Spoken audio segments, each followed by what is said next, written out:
What does your mechanic mean when he tells you that you have a bad ignition coil, and what are the signs and symptoms when your ignition coils start to fail on your engine?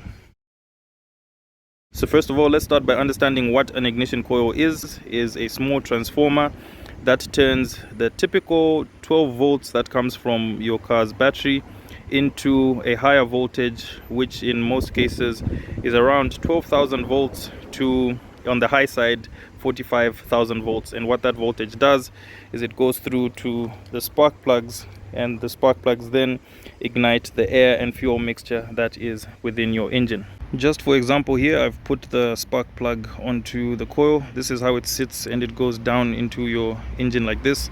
And this is what is called a coil on plug design. Older engines from back in the day used to use what is called a distributor, and what that used to do is, instead of having the 12,000 volts or 45,000 volts made right on the spark plug of each cylinder, you had a single source of an ignition coil that would produce that 45,000 volts, and then it would be sent to a distributor where it would be distributed to each of the cylinders through high tension cables. But that design has been abandoned because this is way more efficient, and at least you have a situation where if your coil goes bad, it's not all the cylinders that go off. But in that old design, if your main coil decided to go bad, then you know that your entire engine had a problem and you are not able to get anywhere. But at least for this one, even if one ignition coil fails, you're still able to drive around and get to where you're going, and you can replace just the one coil instead of having your entire engine failing to start. So where are the ignition coils located? Ignition coils are normally located on the head of your engine, right at the top. On this Mark X, you can see there's one ignition coil down here. Because this is a V6, you're going to have 3 ignition coils on this side, and you're also going to have another set of 3 ignition coils on the other side. So if you have a 4-cylinder engine, for example, like a 1NZ, you're going to have all 4 ignition coils right at the top. So normally they are just located right at the top. If you remove the cover, if your car has a cover, you just remove it, then you'll easily be able to see where your ignition coils are located.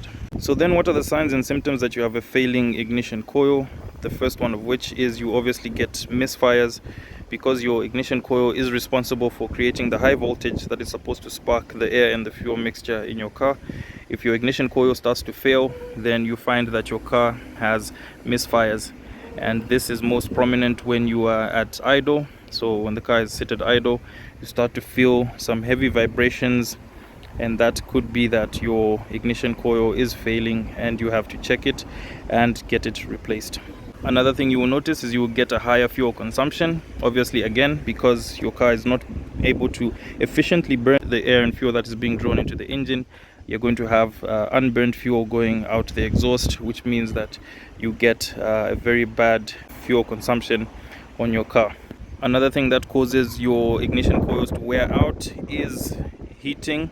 So you find that these things go through a lot of heat cycles and they end up cracking. Like you can see, this one has a crack right here, and if the ignition coil gets any cracks, then you find that that spark of 12,000 to 45,000 volts ends up escaping through the side of the ignition coil instead of it going straight into the spark plugs, and then you get your misfires and hesitation and reduced power because this thing has gone through heat cycles and the crack is causing the spark to leak out on the side. There are some mechanics that will go ahead and fill these cracks with silicone, and it can help you if you're in a desperate situation, but that tends not to really last long, and you still end up having to replace your ignition coil. These things are very durable, so even if you buy your ignition coil today, these ones for a Toyota normally go for under 1,000 kwacha, and you will get 160,000 kilometers or even more from your ignition coil. So it's definitely a worthwhile investment to just pick up a brand new one. Your ignition coils are controlled by your ECU. So normally if your ignition coil starts to go bad, you can get a check engine light, and when you put it on the diagnosis machine, your computer will be able to let you know that you actually have a bad ignition coil.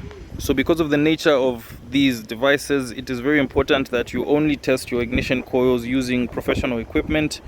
If you're a technician and you found ways that you can test these ignition coils, you definitely still have to do it from a very safe distance. The voltage that comes to these things is very high, and it can be very dangerous and can cause you some severe injuries. So if you're trying to diagnose a failing ignition coil, just make sure that you're doing it safely. Later on, I'll be doing a video about spark plugs, so I can let you guys know what the difference is between, you know, different types of spark plugs. So you should definitely like and follow for more content like this. Awesome. So that was just a quick video about ignition coils. I hope somebody has learned something, and if you're having any problems like the ones that I've mentioned in this video, you can definitely bring your car down here to TuneX, and we'll have a look at it and make sure that you get back on the road having your car running as efficiently as possible. Remember to like and follow and share the content, and I will see you guys on the next one.